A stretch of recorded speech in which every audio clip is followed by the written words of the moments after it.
Do you know why our holy IDF soldiers are finally winning in Gaza and southern Lebanon? After decades of us not being able to stop the evil genocidal terror of our enemies against us? Well, it's because our IDF has finally returned to our natural Jewish fighting spirit as a people that has been buried by an immoral justice system that has literally neutered our IDF senior command for decades, that prioritized the rights of our genocidal enemies over our rights to use our military and arms to protect our lives and the lives of our citizens. I want to give you a few examples to better understand. Back in the summer of 2006, the Second Lebanon War, I was called up for IDF reserve duty to fight in that Second Lebanon War. The rules of engagement were so insane and they endangered our lives. We were unable to properly defeat Hezbollah in that war, and we couldn't protect Israel or Israelis. One example, and this is when we were fighting like lions, one example is that we were forbidden from shooting at Hezbollah terrorists who were firing at us from mosques. We were livid.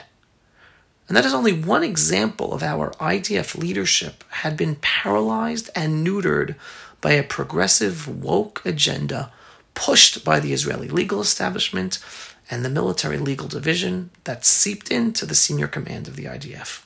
It is an agenda that has prevented us from protecting ourselves, let alone from winning a war. That same ideology allowed Hezbollah and Hamas to prepare for decades, leading up to the atrocities that we experienced on October 7th, 2023. As for an example with Hamas in Gaza, up until October 7th, IDF soldiers were literally forbidden to shoot at Hamas terrorists who approached the Gaza fence. And only if our IDF soldiers received last-minute permission from the highest of officials at the exact moment that their lives were certainly in danger, only then maybe did our IDF soldiers get permission to shoot. Due to that horribly misguided and immoral rules of engagement, Hamas terrorists had no fear approaching the fence at any time and placing the bombs that ended up blowing up the fences on the morning of October 7th, 2023. And for years, our soldiers who manned the Gaza perimeter fence were literally afraid to shoot, even if they thought they had permission or they should be shooting, because of the fear of potential court-martial. To just highlight for you how much impact this had on neutering our senior IDF command, I want you to listen to this. During the campaign itself, Golani Brigade that we know were underneath this hospital after the story of the anti-tank missile shooting and everything. And they were shot from the hospital. And we pre-alert the hospital, we make sure that no one is there. We did the entire circle. And then they wanted to attack it. And I was there on the ground, and I said, wait. And we took the risk on Golani Brigade, me personally. And once again, we verified there's no one there. Once again, we called the managers, and not before we did this once again, I approved to attack the place. And indeed, no one was hurt during the attack itself. No civilians, as far as I'm aware, were attacked during the event itself. But I took risk on Golani Brigade to do it. That was former IDF Chief of Staff and Netanyahu rival, Benny Gantz, who was part of the unity government in the beginning of the war and then left the unity government in the middle of the war, which I've talked about in other episodes. So this is from a talk in 2019. Gantz was referring to an event that included the Golani Brigade at Wafa Hospital in Saijaiya neighborhood of Gaza City during the 2014 IDF operation in Gaza. He was there during the battle where our holy Golani soldiers were being shot at by terrorists who were hiding out in the Wafa Hospital. And he, Gantz, stopped those soldiers from shooting back to defend themselves until he double and triple checked that the hospital was evacuated. So basically, our IDF Chief of Staff is admitting to risking the lives of our soldiers. What's the kicker? Despite General Gantz's best intentions, the United Nations, the US, and all other international organizations condemned the IDF's tactics in that battle, who said that they were, quote, particularly appalled by the human cost of the Israeli military operation in Sajaiya, which they found indefensible. So, our legal system and IDF senior command have been risking our own soldiers' lives for decades, while being derelict in protecting Israeli lives, and then the world vilifies us anyway. Thank God today things have finally changed. The IDF is returning to its mission to fight and win, despite the fact that we still have problems with the IDF senior command. Case in point, take a look at this video.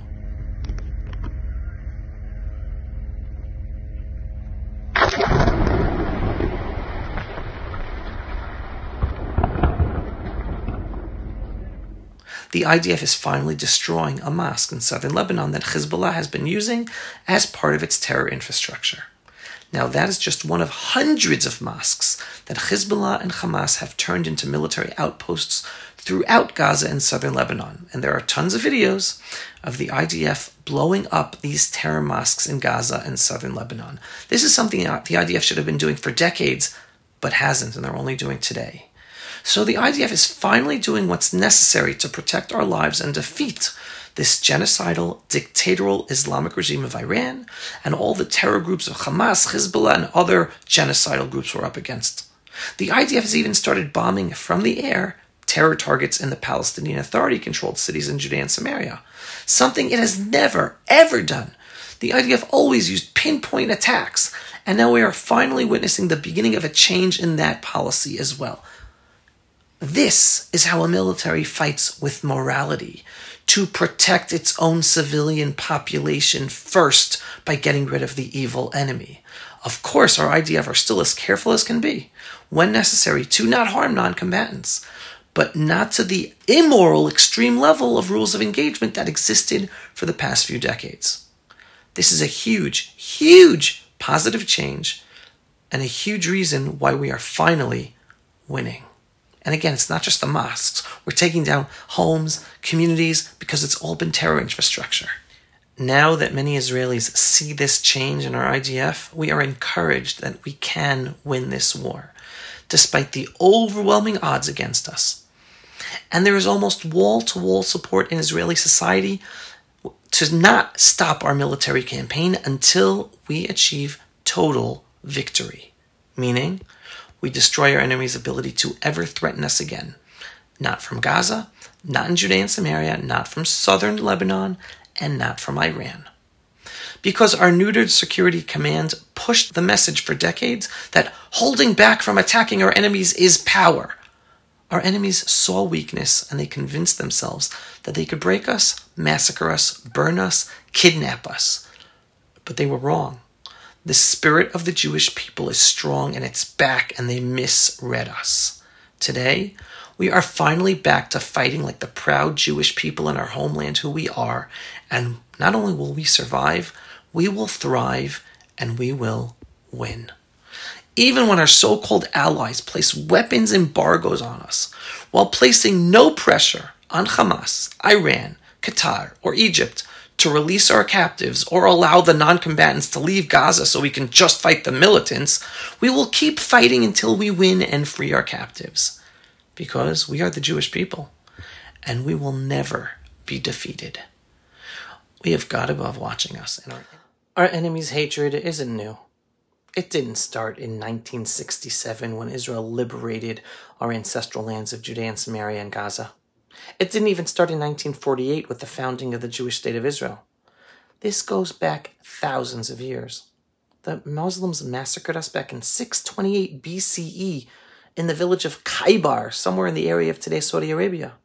And Muslims today still chant celebrating that massacre, wanting to do it again and again and again. That's when they scream, Khaybar, Khaybar, Ya Yehud. Khabar, khabar, ya Yehud. Oh, khabar, khabar, ya Yehud. Khabar, khabar, ya Yehud.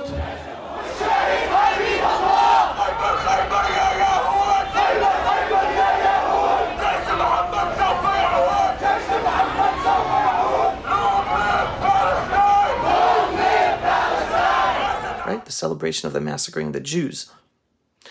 They then mass killed us in the early 20th century, in the pogroms in Israel in 1929 and again in 1936, long before the Jewish state of Israel was established. It was never about us having a state or where we live in control in our ancestral homeland. They hate us and kill us because we're Jews. This is a religiously motivated jihad and has always been about the destruction of the Jewish people. Even after we win this war, that motivation will still be there. And we will have to always maintain the proud Jewish fighting spirit and never return to a neutered state of progressive values that prioritizes the rights of our enemies to kill us and to live on to kill us over our own right to use our military and arms to protect us and save our lives.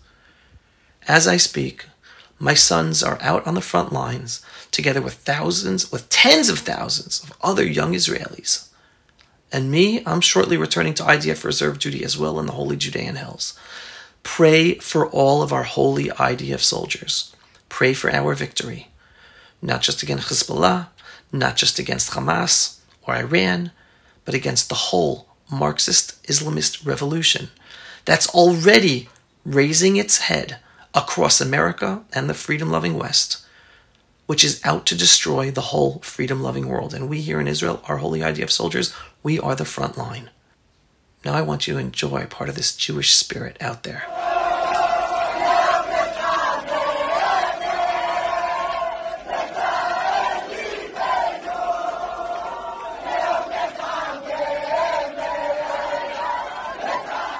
Enjoy this proud Jewish spirit that shows how much life we Jewish people have in us to survive in this existential war we are now fighting in. Am Yisrael Chai. Our enemies, they won't break us. Stay strong. Strengthen your belief in the one above. Pray. Have your own conversations. And don't forget, if you're not yet a subscriber to the Pulse of Israel, subscribe, where you get one of the only places with a belief-based, inspiring, politically incorrect truth about Israel, the Jewish people, and the freedom-loving world that you don't hear anywhere else. And you know we're a donation-based organization. We need your support to be able to make these videos and send them out there because we're heavily censored and shadow banned across all social media. So your support allows us to continue to do this work. What else can you do? Share these videos. In the meantime, shalom everyone, and thanks for watching. Pulse of Israel, frontline videos from the Holy Land. Support our work by donating today.